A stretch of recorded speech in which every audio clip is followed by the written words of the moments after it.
Hello everyone, welcome to VGDA's Toolkit. I'm Josh Shucker, and today we're going to be talking about Git and GitHub. Now they're two slightly different things, so let me explain the difference.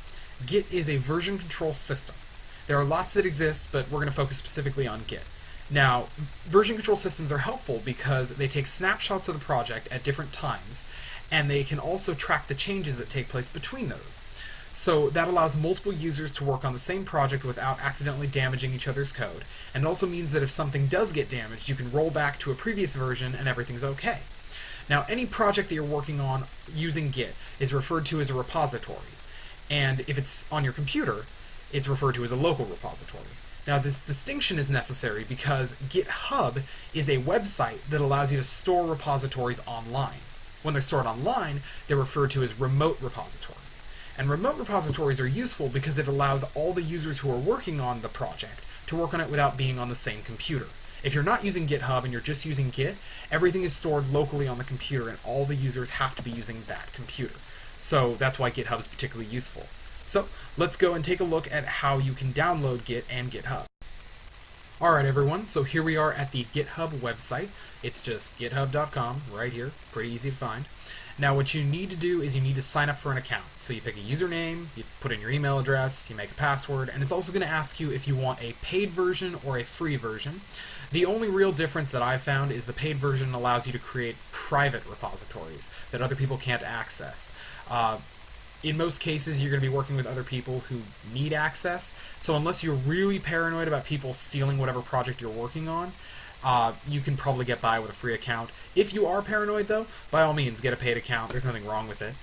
You're also going to need the GitHub desktop application. That can be found over here at desktop.github.com.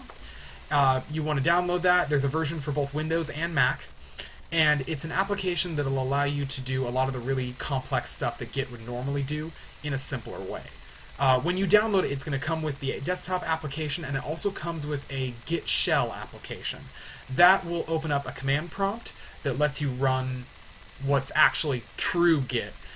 It's a little more complex, though. It allows you to do anything in the Git Shell. You have complete control, whereas the desktop application only can do certain things, but the downside to the shell is if you don't know what you're doing, you can do some serious damage to your repositories. So we'll start with the desktop application, we'll move on to some information about the shell afterwards, and then you can go with whatever you feel most comfortable with. So let's go ahead and start by creating a repository. Alright everyone, so now we have our GitHub desktop application, and we have Git Shell. Open those up right down here. We'll get back to those in a second though. Right now, we're going to go ahead and make a new repository so that we can start doing some work. So this is the GitHub website. I already logged into my account. And right down here, there's a little button that says New Repository. So we're going to go ahead and click that. You just go ahead and put in the name of the repository you're creating. This is whatever you want to call it. It helps to call it something that you can remember. So I'm just going to call this Demo Project. There we are. You can put in a description if you like. I usually don't. You can also choose whether it's public or private. Now, this was what I was talking about before. If you choose private, it'll ask if you want to upgrade your account to a paid version. If you have the free version, you're stuck doing public, but it won't really hurt anything in this case. And you can also choose to add a git ignore. Now, the git ignore is a little file that gets stored in with the repository, and it tells Git what files it can skip and what files it needs to take a snapshot of. Now this is particularly useful because you don't actually need to save all the files, you just need to save the ones that might change. So, since we're going to be building all of our VGDA projects in Unity, it turns out there is a Unity git ignore that they already have set up for you. So select that and create the repository. And there it is. So this is our demo project repository right here. And you can make all sorts of changes from the website, but let's actually start working on it from the computer now. So, here is the desktop application, and if you notice right up here in the corner you have this plus sign which can create, clone, or add a local repository. Now we already created the repository remotely, so we don't need to create or add because that would involve something that's already on the computer. We're going to clone. So you open it up, you pick yourself, which that's probably the only thing listed there. Then over here, so you have add, create, and clone. You're going to hit clone. You're going to find the repository that was just created, which is demo project. And you go down here and hit clone demo project. and it'll ask you which folder you want to save that into. You should have a GitHub folder, and I just have mine under my documents.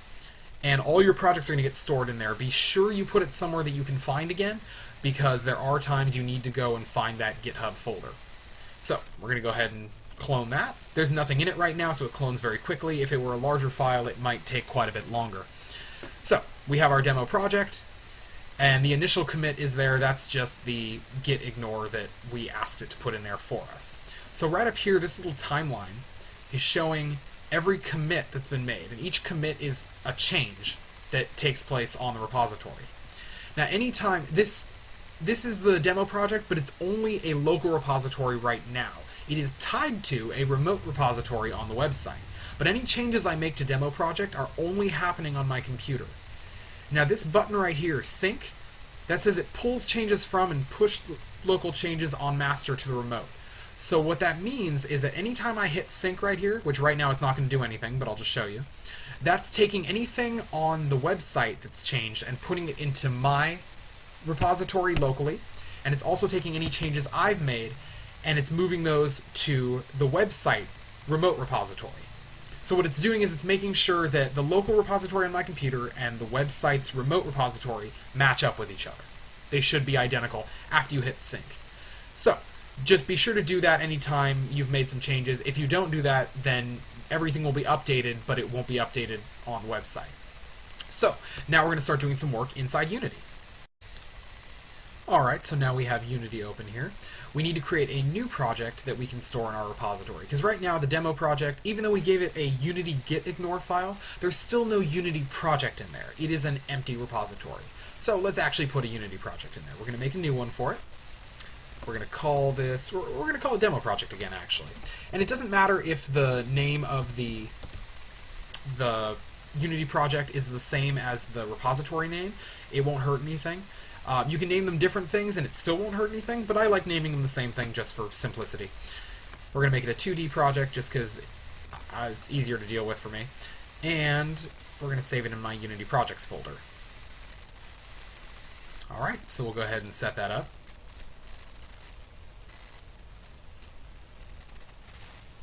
And here we are. So this is our new project. Now, there's a few things that you need to set up every time you create a new Unity project that you're planning on using GitHub with, because it needs some things so that it functions properly with it. So, here's what we're going to do. First up, you want to go to Edit, Project Settings, Editor, and then over here you have Version Control, and you need to set the mode to Visible Metafiles. The metafiles just kind of track the actual project files, and they track the changes that take place with them. And if the GitHub can't find those, it can really cause some issues, so you always want to set those to visible. And then also down here under Asset Serialization, you want to put Force Text. These are just the things you need to do so that GitHub is happy. So once you've done that, now everything's kind of ready to be put into the repository. There's a few things that I always want to do, though. Even though this is an empty project, since lots of people are going to be working on it, I usually want to set it up in such a way that it is already prepared to do work. So first off, you have your assets folder. I always create a few folders within that just for all the things that are going to be added to the project. So I usually make one for graphics, I'll make one for scenes, I make one for scripts. Yeah, and you don't have to do this, it's just my own personal thing, but I find it easier. Maybe one for, music, or sounds. Yeah. Oh, and you always want to make one for prefabs as well. Just so you have some things you can grab back out. If you don't understand prefabs, we have a Unity video you can watch about that. And then also, as of now, you have no scenes because nothing's been built. But you're on this untitled scene that opens up when you first boot up Unity, so I'm going to go ahead and save that scene in the scenes folder that I created, and I'm going to title it Test Scene. This just makes it easier on anyone else who's opening up the project later. They can open up the repository file, and rather than booting up Unity, opening this project in Unity, they can just double-click the scene file and everything will open up all at once. I'll show you that in a little bit. So now if you go down to Scenes here, there's that test scene, and you can open it up. There's still nothing in it, but it doesn't hurt anything. So now that we've got that, we can add this into our repository. So I'm going to go ahead and close out of Unity. And we're going to navigate to that same folder that I had before. So, Documents, go to Unity Projects, and there's that nice demo project folder right there. And then we're also going to go to the GitHub folder, and I still have my demo project repository there. So this is the inside of the demo project repository. There's nothing in there other than the Git file and a text document. And what we want to do is we want to take all of the internal files from the demo project to Unity project, and we're going to just drag those over. Actually, we're going to copy those because I don't want to permanently remove them from that file. Alright, so that copies everything over, and now the GitHub repository has the project that I've been working on. And if you look at the GitHub desktop application, you'll see that there's this little changes spot and there's a dot there. What that means is that there are uncommitted changes, and it even says view 24 uncommitted changes. That's just to indicate that right now there's something that you've changed in the repository and it hasn't been saved. So if we click that, it actually shows you every change that you've made. You can individually click on each one, and it will show you what those changes are. Now, a lot of these don't really make a lot of sense to us because these aren't code. These are internal files of Unity. So don't worry about these too much. If there's something that you see that you definitely don't want to change, like for instance, if later on you're working on code and you notice that like the test scene has changes to it, but you didn't do anything in the test scene and you don't want that, you can right-click it and hit discard changes, and that will just throw that out. And the next time you open up this project from the GitHub folder, you'll find that those changes aren't there anymore. So be careful not to discard anything unless it's something that you really, really don't want. If you decide that everything you did was terrible and you don't want any of it, you can actually right-click at the top here where it says 24 changes and hit discard all changes. Again, don't do that unless you want to get rid of them, but sometimes you don't like the changes you made and you want to get back to where you were. So, now that we made these changes, you're going to need to create a commit. And the commit is the snapshots that I was telling you about earlier. So, to commit all of this work, you're going to go ahead and title it. I'm just going to title it added project file. The commit, you want to give it a title that is distinctive, something that people will understand. So anyone reading this would know that that commit is adding the original project file. I can just call it initial, actually. Initial project file. And then the description, you would normally detail every change that you made so that people can go back through and kind of have a list of all of the changes that took place at each commit. Again, since I just added the project file, I'm just going to say I added the initial project file from Unity to the repository. And I can't spell. There we go. And you hit commit to master. It'll take a second to commit, and once it does that, it adds this node right up here. And you can see that I have my initial commit, that's when I added the git ignore, and now I have my new one, which is when I added that initial project file. But you'll notice that that node is open. Now what that means is that this is a local commit. So it's been committed, it's saved, but only on your computer. Now if you want the online repository, the remote repository, to reflect that, then you need to go ahead and hit sync. And it'll take a second to sync. And you'll notice that when this bar finishes, that node will fill in. And there you go. So now anyone else who would download this repository or sync their repository would get these changes because those are reflected on the remote repository. So now that we've done that, let's talk about branches a bit. So as of now, we are on the master branch. Now normally when you're working on a project, the master branch is the final version of the project. It doesn't necessarily mean it's done, but what it does mean is that anything on the master branch is considered finalized. So we don't want anything on the master branch that's broken. So if you're planning on doing some of your own work, you should not be working on this master branch. If you look over here, there's a little button to create a new branch. And if you click that, it gives you the option of naming that branch whatever you like, and it's telling you where that branch is coming from. So what the branch is doing is it's splitting off from the master, and it's creating an exact copy of it at the time you made it. So if I make a branch right now from the master, it will be an exact copy of the master, but if other changes are made to the master later on, those won't be on my branch. So it's just a snapshot of what's there currently. Now, let's say I was working on the controls for the game. So I'm going to name this branch controls. Can't spell again. There we are. You want to name it something that's distinctive so you don't forget. And there's also some things you should pay attention to when you're naming it. Don't put any symbols in there, that can kind of screw things up. And also make sure you don't put any spaces either. Git likes to convert spaces into dashes because the name does need to be all one thing. And when it does that, it can kind of screw up the Git Shell later on. A lot of the commands that you run in Git Shell involve putting a dash and then a letter or something after it. So sometimes it'll have trouble recognizing your branch name because it sees dashes. So make it all words. So if it was like player controls, you do like controls player or something like that, but no spaces. Okay? I'm just going to call it controls though. It makes things simpler. So we're going to go ahead and create the new branch, and you're going to notice that it's kind of broken off from the master into its own timeline here. So this is my copy, and there's a publish button here. Now the reason that's appeared is because when you create a new branch, it's only made locally. It is not on the remote branch, and if you want it to be backed up on the remote branch, which you do, you're going to go ahead and hit publish, and that will sync your branch to the remote so that now, if somebody else were working on the project elsewhere, they could potentially switch to your branch. This is particularly useful because if, say, you mess something up, you can delete this and then bring your branch back down from the remote and you have all your work again.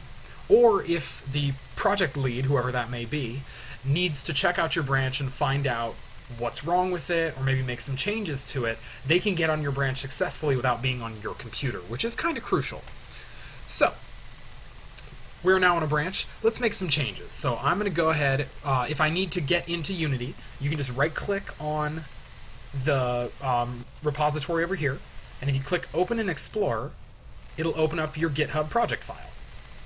So here is demo project, and I can just go into Assets, Scenes, and there's that test scene that I created. This is what I was talking about earlier. It's easier to access because I can just double-click this, and it'll automatically open up Unity for me to exactly where I want to be, rather than having to open it by starting Unity and then choosing the proper file.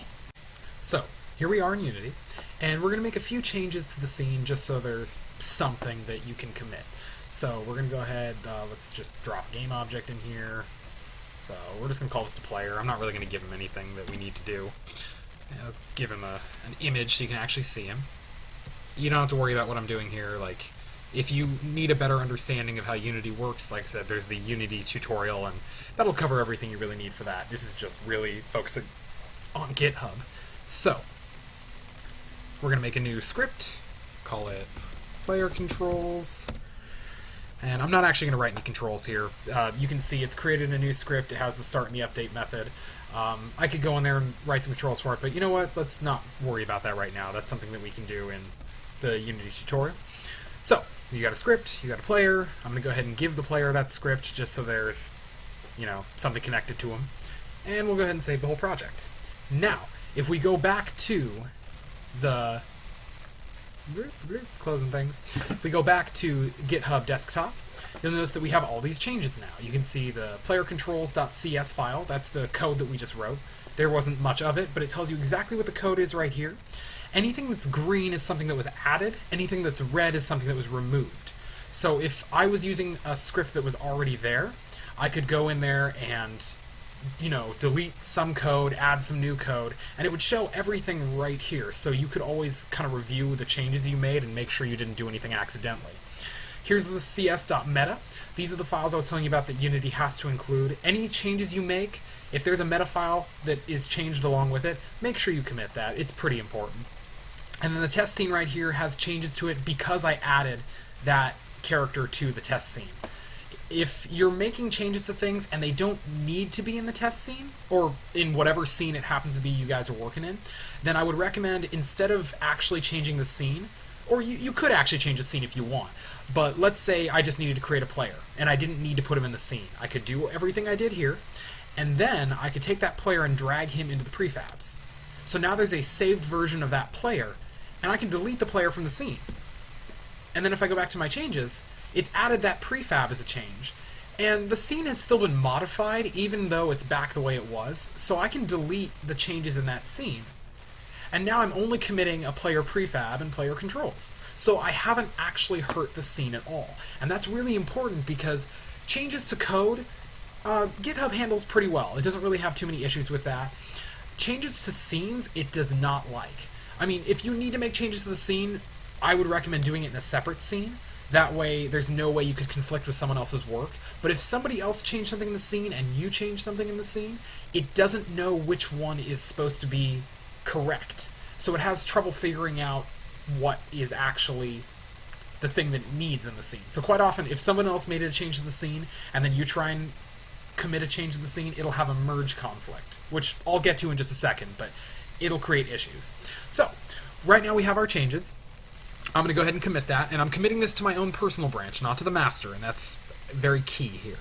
So, added player prefab, and then under here I'm going to say created a new player prefab, created player control script, added controls script to player. So that's all the changes I made. It's a nice description of it. That way people understand what's taking place. We're going to commit that. We're going to sync it again because we want this to be reflected on the remote repository.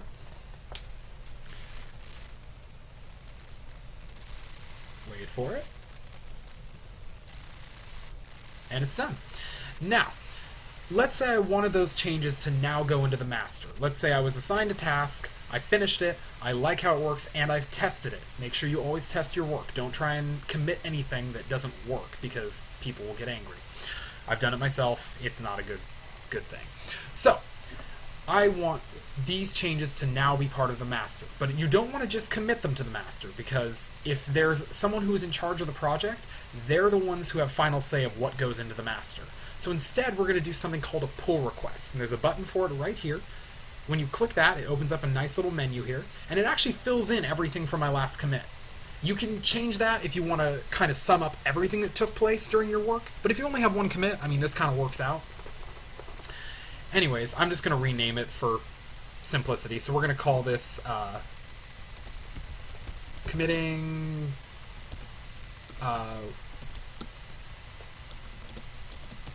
controls task. And then you would list everything you did here. Down here, it'll tell you whether or not your pull request can be automatically merged. If you did everything carefully, hopefully it can.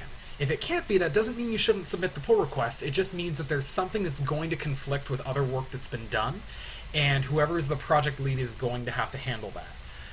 If you kind of follow the instructions I've mentioned, though, like avoiding making commits to a scene that other people are doing work in, you should probably be able to avoid that. But, you know, just, it can happen. There's going to be merge conflicts at some point. So, we're going to go ahead and send this pull request. So this means it hasn't actually made the changes. You'll notice that up here, there's that nice little connection back to the master, but it's dotted. It hasn't actually happened yet. It's just requesting to be added into the master.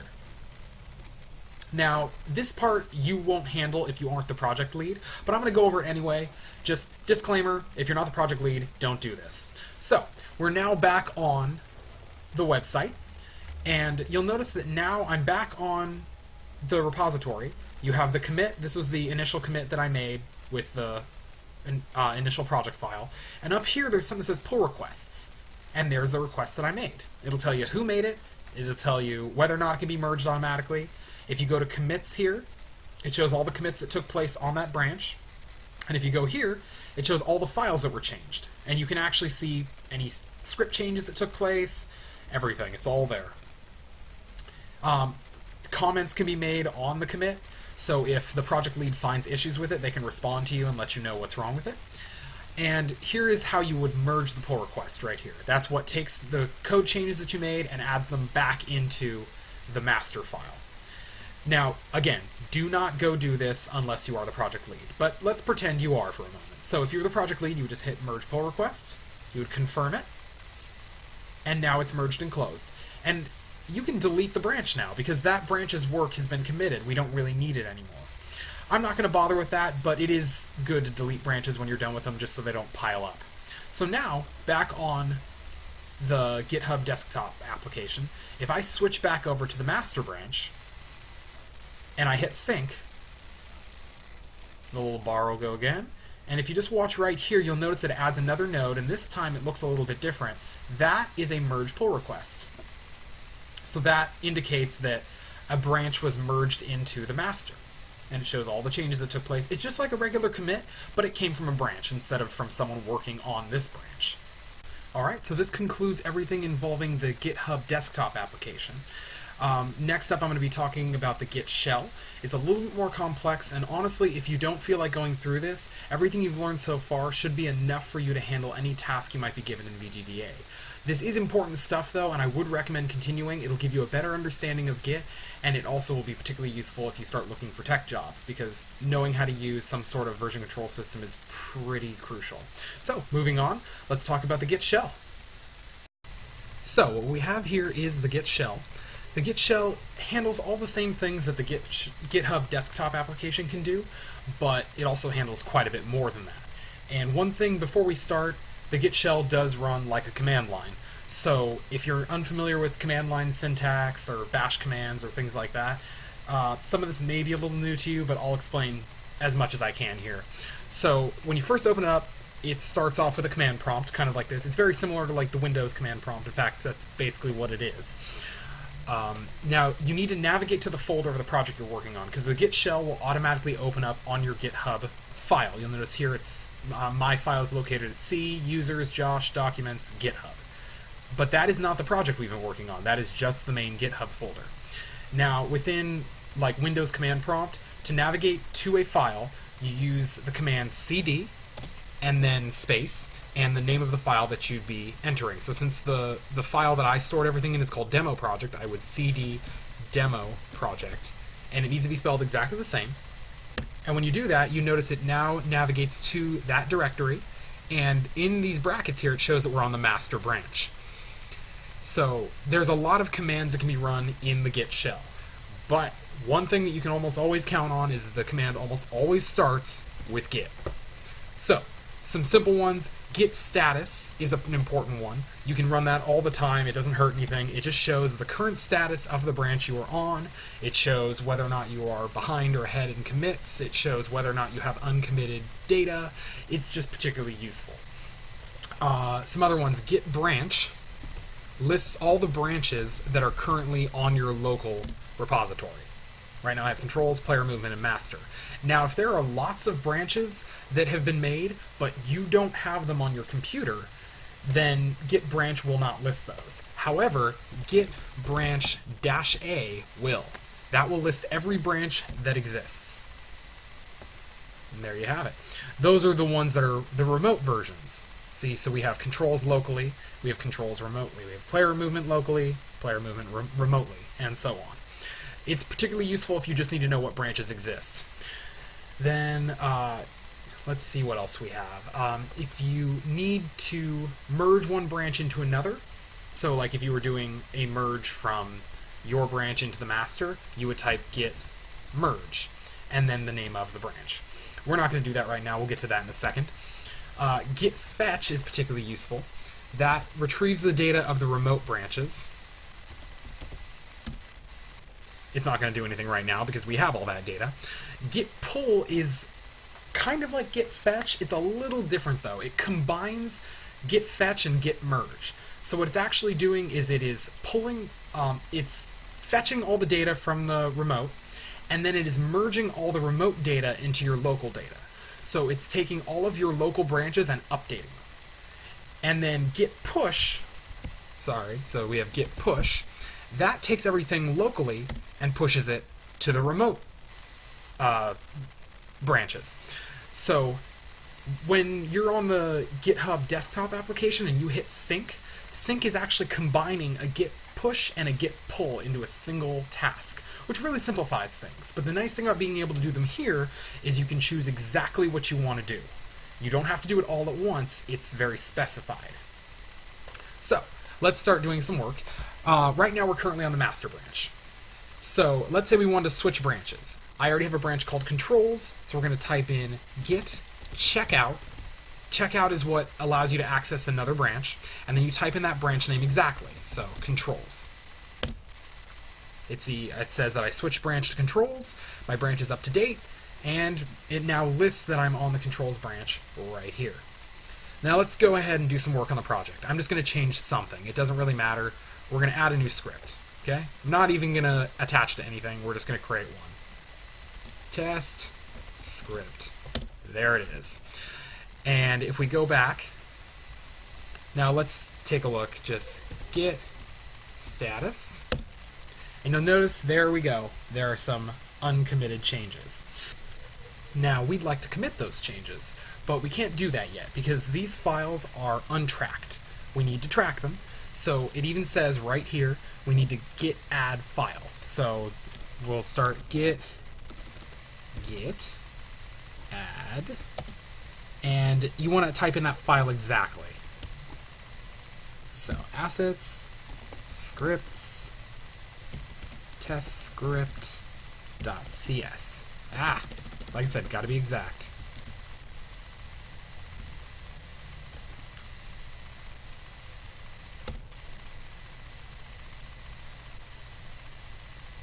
All right, and then we also want to add the other one.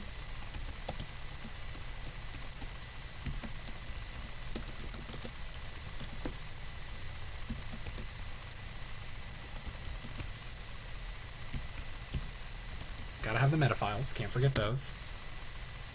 Okay, and now you'll notice that there's nothing red anymore. It shows +2, nothing red. That means you're 2 commits ahead, basically. Or not 2 commits, 2 files are being committed.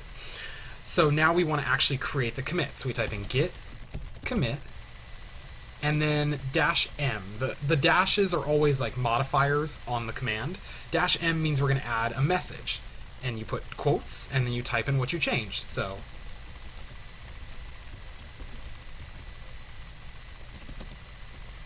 add a test script to script folder. And now we can commit that. Alright, so that's now been committed.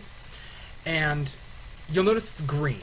What that means is that we haven't actually committed it to the remote repository, we've only committed it to the local one.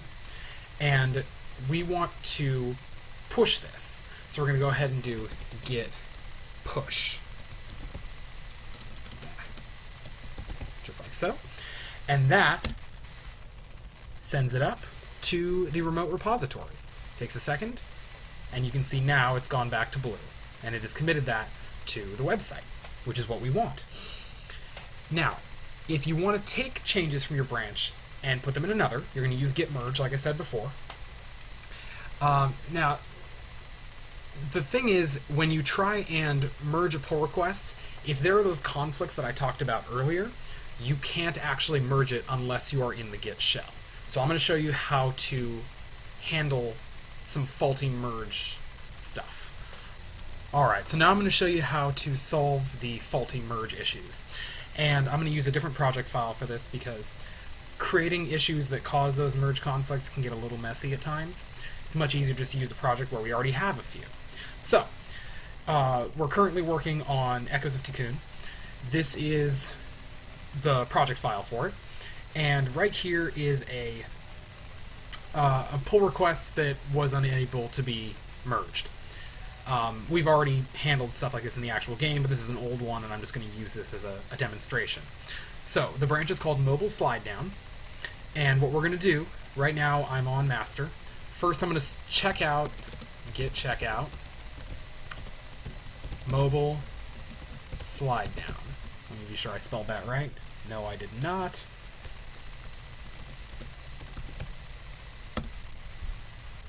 Okay, so now I can be sure that I've got the most updated version of Mobile Slide Down because I don't want to be using an old version of the branch. We're going to switch back over to the master.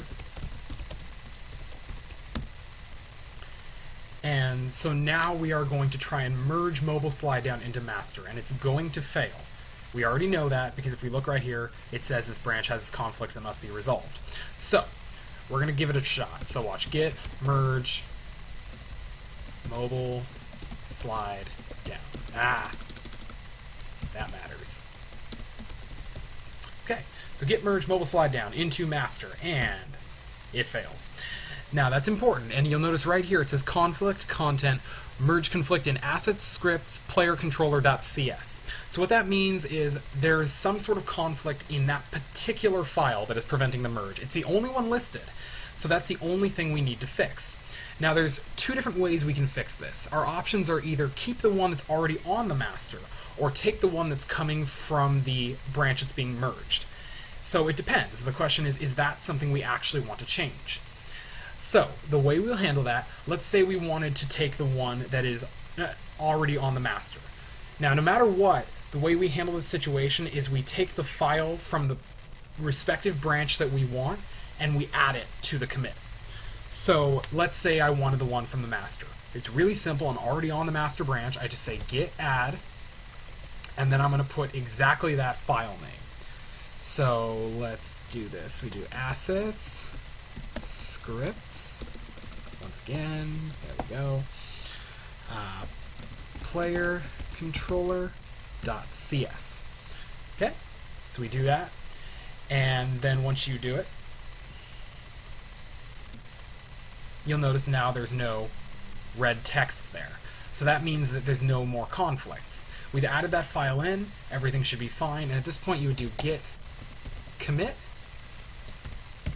-m as usual, put in a message, so merge this mobile slide down branch. You commit that, and now the merge conflict has been fixed. The merge has been done successfully, and the only thing you still need to do here is you need to push it to the master. So you type in git push. I'm not going to do this because I don't actually want to push any of these changes because I don't know if this branch is ready to be used or not. Alright, so let's pretend everything else we just did didn't happen. So we're back to where we were. I just tried to merge in mobile slide down into master and it failed.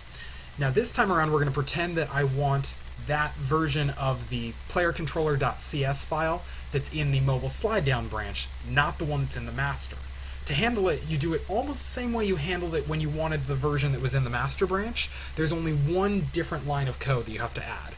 So we're going to go ahead and, even though we're on the master branch, we're going to type in checkout, git checkout,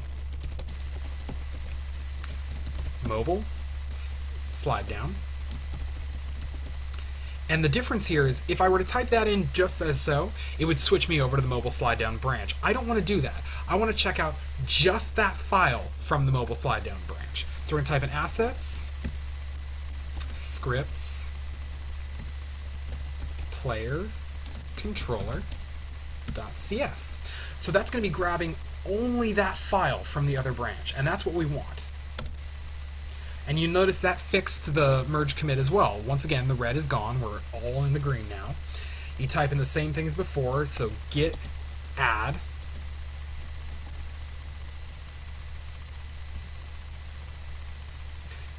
It's kind of a lengthy name as always. There we go. Add assets player controller CS. That adds it in successfully.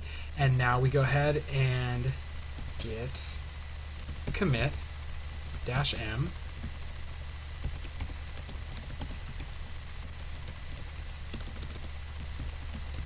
and once again we just commit it with a message describing what was done. Once again it's successful, and then we would just type in git push like I mentioned before, and that would upload it to the remote repository. Alright, so that's all for this video. Thanks for watching, guys. Check out our other videos, and let's make some awesome games.